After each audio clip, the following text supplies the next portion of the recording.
اگر وہ عمل موت کے لیے بہتر تھا تو اس نے کر لیا، اگر وہ موت کے لیے اچھا نہ تھا اس نے ترک کر دیا۔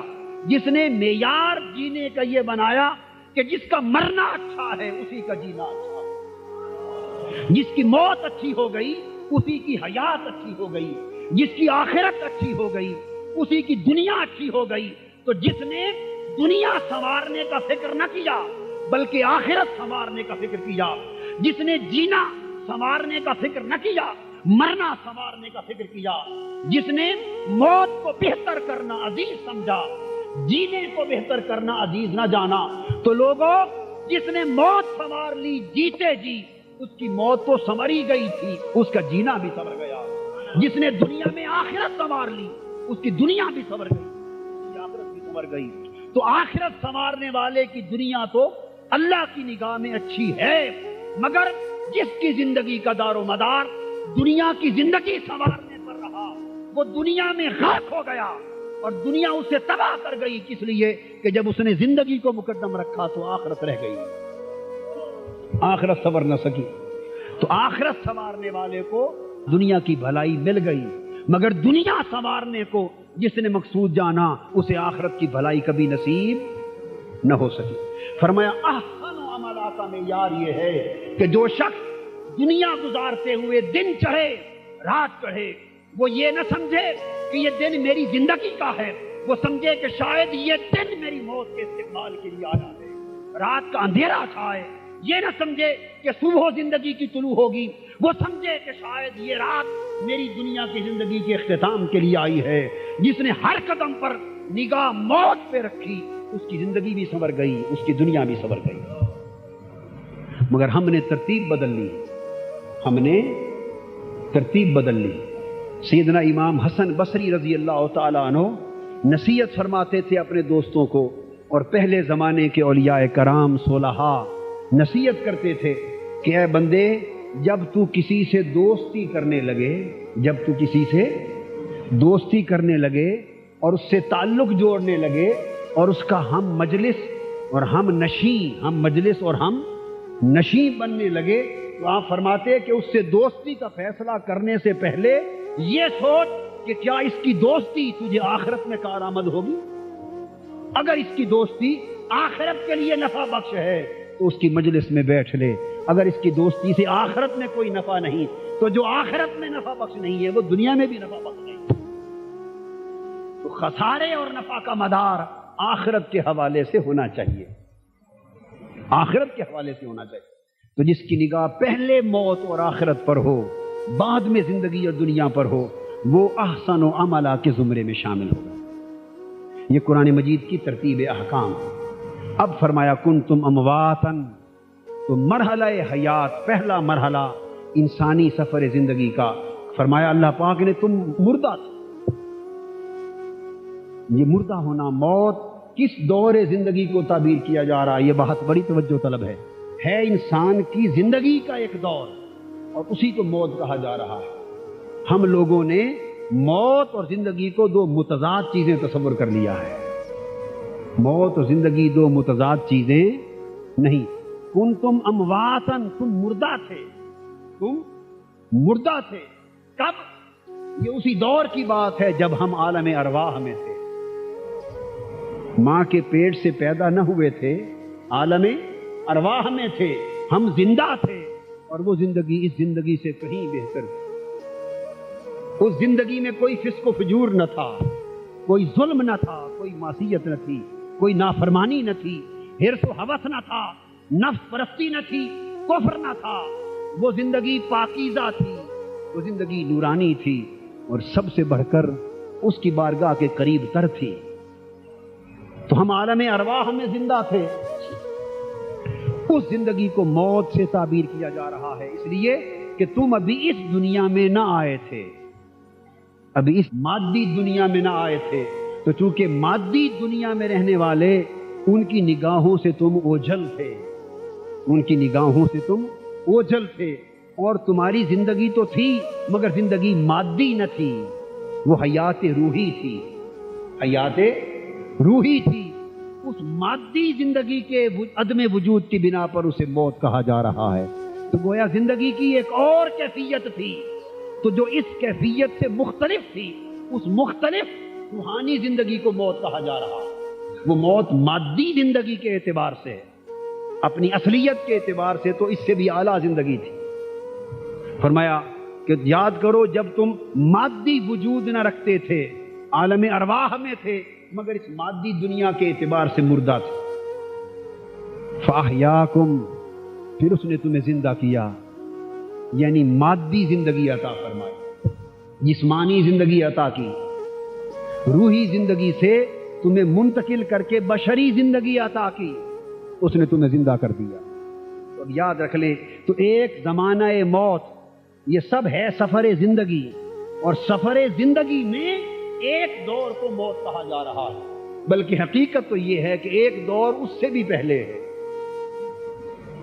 روحی زندگی سے بھی پہلے ایک دور گزرا ہے، مگر اس کا ذکر نہیں کیا، چونکہ وہ روحی حیات سے بھی قبل کا تھا اور بشری حیات سے بھی قبل کا تھا۔ اور وہ دور کیا تھا کہ جب انسان نہ عالم ارواح میں تھا نہ عالم شہادت میں تھا، انسان عالم علم الہی میں تھا۔ فرمایا حل اتی علی الانسان حین من الدہر لم یکن شیئا مذکورا، انسان پر ایک زمانہ ایسا بھی گزر چکا ہے جب وہ کوئی قابل ذکر شے نہ تھا، مگر وہ دور کس پر گزرا؟ انسان پر گزرا۔ تو پتہ یہ چلا کہ انسان تو تھا، حل اتی علی الانسان حین من الدہر، کہ انسان پر ایک زمانہ ایسا گزر چکا ہے، تو انسان تھا تو اس پر دور بھی گزر رہا تھا۔ اگر انسان ہی نہ تھا تو دور کس پر گزرا؟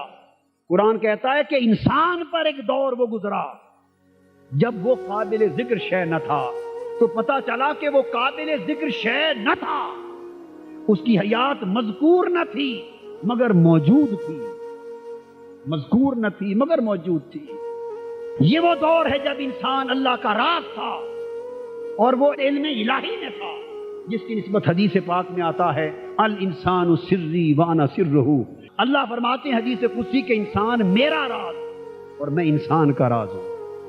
وہ علم الہیہ اور اسرار الہیہ کے سمندروں میں غوطہ زن تھا۔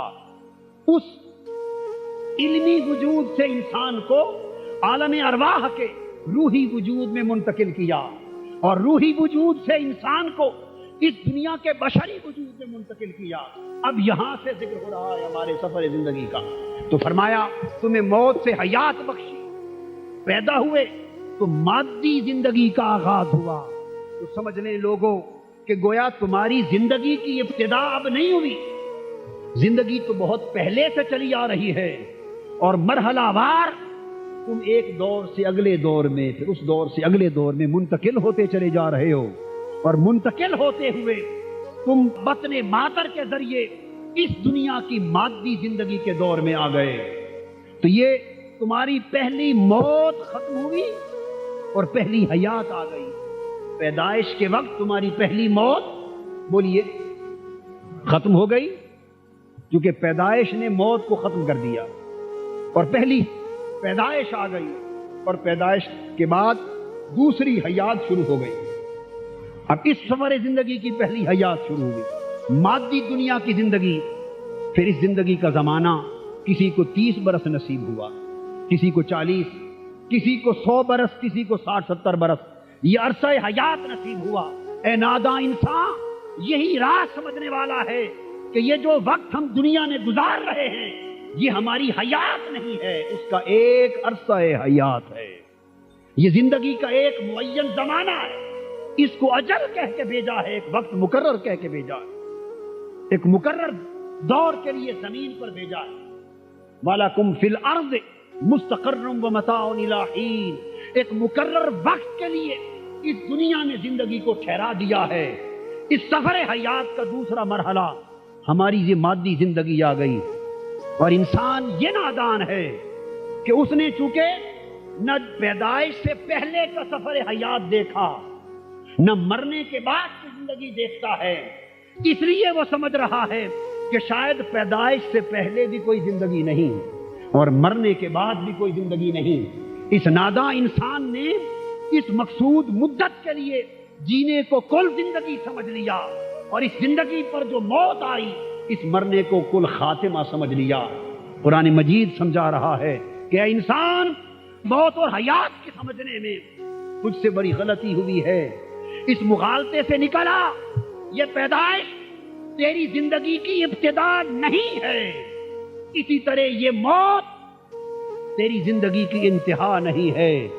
جس طرح پیدائش ایک دروازہ بنا، تو پیدائش سے پہلے عالم ارواح کی زندگی میں رہتا تھا۔ جب رب نے ارادہ کیا کہ روحی زندگی کا عرصہ مکمل ہو چکا، عالم ارواح کا عرصہ مکمل ہو چکا، اب اسے مادی دنیا میں بھیجا جائے، اب نئے رشتوں سے منسلک کیا جائے۔ جب رب نے نئی دنیا میں بھیجنے کا ارادہ کیا تو پیدائش ایک دنیا سے دوسری دنیا میں منتقل ہونے کا دروازہ بن گئی۔ پیدائش زندگی کی ابتدا نہ تھی، ایک دور سے دوسرے دور میں منتقل ہونے اور داخل ہونے کا دروازہ تھی۔ اس پیدائش کے دروازے سے تو نے دنیا کی زندگی میں قدم رکھا۔ اے انسان، غفلت، نادانی اور بے خبری کے پردے اٹھا۔ جس طرح پیدائش کے دروازے سے گزر کر تو اس دنیا سے نکل کر اس دنیا میں آیا ہے، اسی طرح موت بھی ایک دروازہ ہے۔ موت زندگی کا خاتمہ نہیں ہے، موت ایک دروازہ ہے۔ جب اس دنیا کا قیام کا زمانہ تیرا ختم ہوگا اور رب کو تجھے آگے بھیجنا منظور ہوگا تو پھر اس دنیا سے آگے عالم برزخ کی زندگی میں تمہیں منتقل کرنے کے لیے موت کے دروازے سے گزارا جائے گا۔ تو جب انسان پیدائش کے دروازے سے گزرا، اس نے اس دنیا میں قدم رکھا تو چونکہ نگاہوں نے پہلی بار دیکھا، اس لیے سمجھ لیا کہ شاید زندگی شروع ہو گئی۔ زندگی پہلے سے شروع تھی، یہ تو ایک دور سے دوسرے دور میں پیدائش کے دروازے کے ذریعے قدم رکھنا تھا۔ اسی طرح وہ نگاہ جس نے ابتدا میں ٹھوکر کھائی وہ آج بھی ٹھوکر کھا رہی ہے۔ موت وارد ہوئی اور موت ایک دروازہ بن کے آئی۔ یہ ایک بلاوا ہے کہ بندے، اب تیرے سفر حیات کے اگلے مرحلے میں داخل ہونے کا وقت آ گیا ہے۔ اب تو برزخی دنیا میں آ۔ موت کا پھر دروازہ کھلا، پھر دروازہ کھلا۔ موت پہلے بھی قائم تھی، اب بھی قائم ہے، مگر جب تک انسان اس دنیا میں تھا موت کا باب دروازہ بند تھا۔ جس کا وقت اگلے جہان کے سفر کا آ گیا اس کے لیے موت کا دروازہ کھلا۔ ہم قبر میں رکھ کے آئے، ہم نے سمجھا انسان ختم ہو گیا، اور رب کائنات نے کہا کہ نہیں، مادی زندگی کا دور ختم ہوا، اب برزخی زندگی کا دور شروع ہوا، اور انسان اس مادی دنیا کے بعد اب اپنی اس اصل کی طرف پھر پلٹ کے جا رہا ہے جدھر سے آیا تھا۔ جس رب کی قربت کی دنیا سے آیا تھا، جب تک دنیا میں آتا رہا وہ دور سے دور تر ہوتا گیا، اور موت تو نعمت بن کے مومن کے لیے آ گئی کہ پیدائش نے اسے رب سے دور کر دیا، موت سے پکڑ کے اسے پھر رب کے قریب کر دیا۔ موت اسے اپنے اصل وطن کی طرف لے جا رہی ہے، جس وطن سے بچھڑ کر انسان یہاں گیا تھا، جس وطن سے دور ہو کر انسان اپنی اصل کو بھول گیا تھا، موت تو اسے ادھر قریب لے جا رہی ہے۔ لہذا موت اس کی اگلی زندگی کو منتقل ہونے کا دروازہ بن گیا، اور موت زندگی کا خاتمہ نہیں، یہ تو ایک ذائقہ ہے۔ کل نفس ذائقۃ الموت، ہر جان نے موت کا ذائقہ چکھنا ہے، اور نادان ہے وہ شخص جو ذائقوں کو دائمی شے سمجھتا ہے۔ ارے ذائقے سے زیادہ عارضی چیز دنیا میں کوئی نہیں ہوتی۔ ذائقہ لمحے کے لیے آتا ہے اور لمحے کے بعد چلا جاتا ہے۔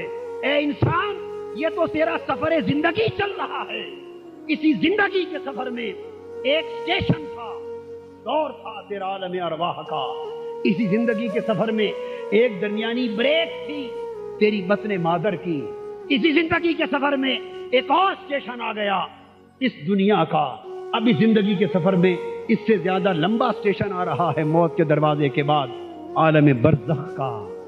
اور فرق اتنا ہے کہ بچہ جب عالم ارواح سے بچھڑ کے آتا ہے وہاں پاکیزہ روحوں کی سنگت تھی، فرشتوں کی سنگت تھی، مالائے اعلیٰ کا قرب تھا،